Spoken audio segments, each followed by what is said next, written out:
नमस्कार, मैं जितेंद्र चतुर्वेदी। आपसे आग्रह रहेगा कि अगर मतांतर से नहीं जुड़े हैं तो जुड़िए, वीडियो को लाइक करिए और साझा करना मत भूलिए। जो आंकड़े आए हैं वो इस बात की तस्दीक कर रहे हैं कि इंडी गठबंधन की बगिया उजड़ने जा रही है। इसीलिए इकोसिस्टम के भीतर हलचल ज्यादा है। हालांकि वो भी एक विमर्श गढ़ रहे हैं, जिस विमर्श में वो तमाम तरह की कहानी बता रहे हैं। लेकिन ये जो आंकड़े हैं वो आंकड़े एक अलग तस्वीर उकेर रहे हैं। तो वो तस्वीर क्या है और वो आंकड़े क्या है, इसकी हम लोग थोड़ा पड़ताल करेंगे। साथ ही बात करेंगे, प्रधानमंत्री ने कार्यक्रम किया बनारस में और उस कार्यक्रम पर चर्चा करना बड़ा जरूरी है। वो इसलिए क्योंकि आप देखिए कि ये प्रधानमंत्री की धमक ही है, ये उनकी हनक ही है कि नरेंद्र मोदी को काउंटर में एक कार्यक्रम पहले से ही तैयार कर लेना पड़ा। तो इसलिए उसे थोड़ा समझना जरूरी है, तो उसको भी हम लोग देखेंगे। साथ ही चर्चा आप देखिए कि ये जो 4 जून को नतीजे आने वाले हैं, उन नतीजों की आहट जो राजनीति के पुरोधा हैं उनको हो गई है। इसीलिए आप देखिए कि नए तरह के सियासी समीकरण बनते हुए दिखाई दे रहे हैं। तो वो समीकरण क्या है, वहीं से बात शुरू करते हैं। महाराष्ट्र में बड़ा भारी खेल होने जा रहा है और तमाम वो लोग जो महाविकास अघाड़ी से बड़ी आशा लगाए बैठे हैं, उनकी उम्मीदों पर पानी फिरने जा रहा है। ये आंकड़े की पहली बानगी है और जो नया समीकरण है उसका आप एक तरह से कहिए कि मिसाल है। अब आप कहेंगे मतलब, तो आपको मैं इसको समझाता हूं। देखिए हुआ क्या कि महाराष्ट्र में क्या कहा जा रहा है कि साहब यहां तो महाविकास अघाड़ी जो है बड़ा उलटफेर करने जा रही है, लेकिन शरद पवार कह रहे हैं कि कोई उलटफेर नहीं होगा। एक और दूसरा, सरकार जो है वो भाजपा की ही आ रही है। अब आप कहेंगे कि ये बयान उन्होंने कब दिया, ऐसा तो उन्होंने कहा ही नहीं। तो मैं कब कह रहा हूं कि उन्होंने कहा? दरअसल वो जो कह रहे हैं उसका मतलब यही है। अब वो कह क्या रहे हैं? पवार साहब कह रहे हैं कि देखिए क्या है कि जो महाविकास अघाड़ी है उसे कम से कम कुछ नहीं तो 50% सीटें तो आ ही जाएंगी महाराष्ट्र में। अब महाराष्ट्र में 48 सीटें हैं, यानी वो कह रहे हैं कि 24 सीटें जो है वो महाविकास अघाड़ी को आएंगी। भाई कहाँ कहा जा रहा था कि महाविकास अघाड़ी के पक्ष में आंधी चल रही है और कहाँ ये आधी सीट पे ही आए हैं। यानी बहुत कुछ आप ये कहें कि पूरा जोर आजमाइश करने के बाद ये लग रहा है कि 24 पाएंगे।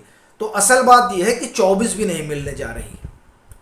यहां पर 7-8 सीट ये लोग पा जाएं, यानी महाविकास अघाड़ी, इनकी बड़ी उपलब्धि होगी। दूसरी बात, अगर ये सीट पा रहे होते, यानी जो शरद पवार का धड़ा है, तो ये ना कहते कि एनसीपी का 4 जून के बाद जो है विलय कर लिया जाएगा, यानी जो शरद पवार का धड़ा वो कांग्रेस में विलय कर जाएगा। ये कभी नहीं कहते, क्योंकि अगर आपको ध्यान हो तो एक दौर में, यानी मुझे लग रहा है ये 19 की बात है, कि जब कांग्रेस ही चाहती थी कि एनसीपी का कांग्रेस में विलय हो जाए, लेकिन तब शरद पवार तैयार नहीं हुए थे। क्यों? क्योंकि तब एनसीपी एक ताकत थी और आज एनसीपी के पास कुछ बचा नहीं है, क्योंकि जो है वो सब अजीत पवार लेकर चले गए। तो अब ये जो दोनों परिस्थितियां हैं वो ये बता रही हैं कि महाराष्ट्र में कुछ आ नहीं रहा है। और दूसरी चीज, 4 जून के बाद कुछ बचेगा नहीं, तो कांग्रेस के साथ जुड़ जाना ही ठीक होगा, ताकि कांग्रेस को कम से कम विपक्ष का दर्जा तो मिल जाए। अब देखिए इसका मतलब ये हुआ कि कांग्रेस को 50 सीटें भी नहीं आ रही। इसीलिए पवार साहब ये कह रहे हैं कि जो तमाम क्षेत्रीय दल हैं वो 4 जून के बाद उनका विलय हो जाएगा। तो एक तो ये कि 4 जून के बाद क्या होने जा रहा है, क्षेत्रीय दल किस करवट बैठने जा रहे हैं, एक तो ये संकेत मिल रहा है। दूसरा देखिए ममता बनर्जी क्या कह रही हैं। ममता बनर्जी कह रही हैं कि वो उस सरकार का हिस्सा नहीं रहेंगी जिसमें सीपीआईएम होगा, यानी वो अप्रत्यक्ष तौर पर कह रही हैं कि इंडी गठबंधन की सरकार नहीं आ रही है और वो बाहर से समर्थन करेंगी। अब किसको करेंगी ये कहने की जरूरत नहीं है। अब बड़ी चीज ये है कि वो जिसको करेंगे वो समर्थन लेंगे या नहीं लेंगे, लेकिन इतना तो दिखाई दे रहा है कि ये लोग नहीं आ रहे हैं। अब जो दूसरी चीज है वो बड़ी रोचक है, वो है प्रधानमंत्री नरेंद्र मोदी का बनारस में महिला संवाद सम्मेलन। अब देखिए कि पीएम ये सम्मेलन नाहक नहीं कर रहे हैं। पहले 5 चरण के जो रुझान है वो ये बता रहे हैं कि महिलाओं ने किस तरह से लामबंद होकर वोटिंग की है। अब आप कहेंगे कि आपको कैसे पता कि वोटिंग जो है प्रधानमंत्री नरेंद्र मोदी के पक्ष में हुई है। साहब आंकड़े गवाही दे रहे हैं।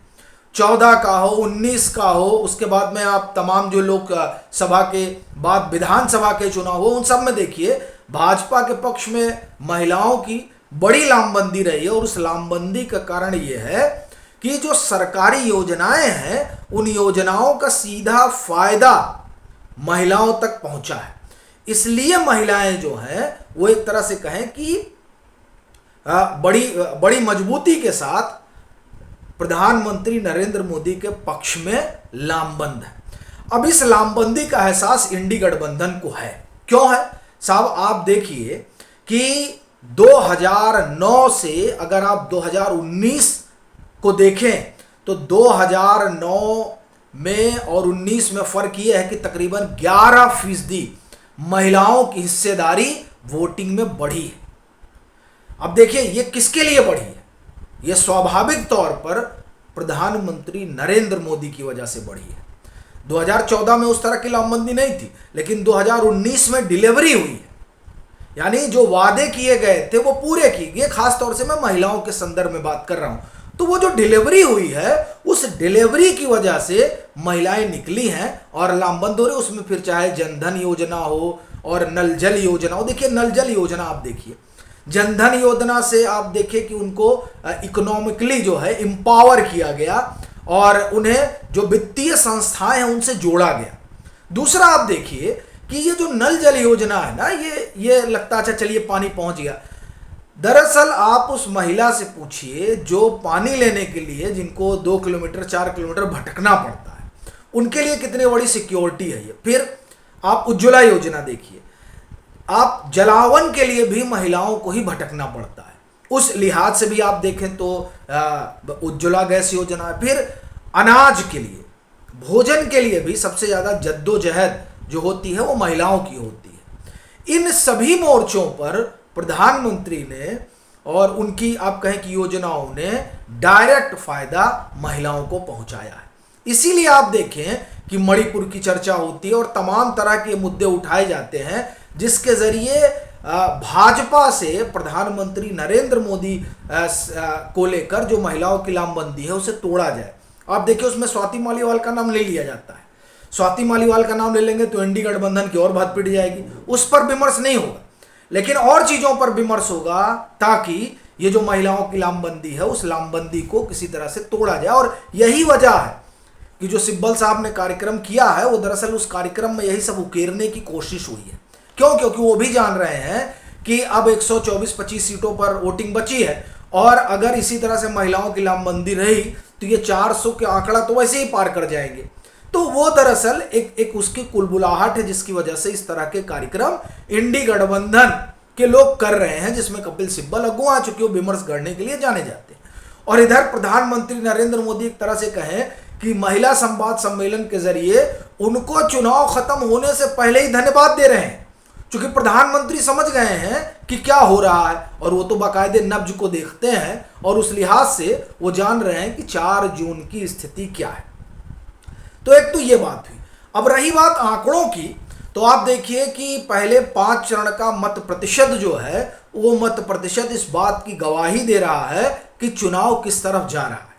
और जो कसर बाकी रह गई है उसको देखिए एनडीटीवी के साथ प्रशांत किशोर तो यहां तक कह रहे हैं कि पुराना तो ये रिटेन करेंगे ही करेंगे, हो सकता है कि उससे ज्यादा भी आ जाए। यानी ये जो 350 की बात की जा रही है ये बात बड़ी नहीं लग रही है।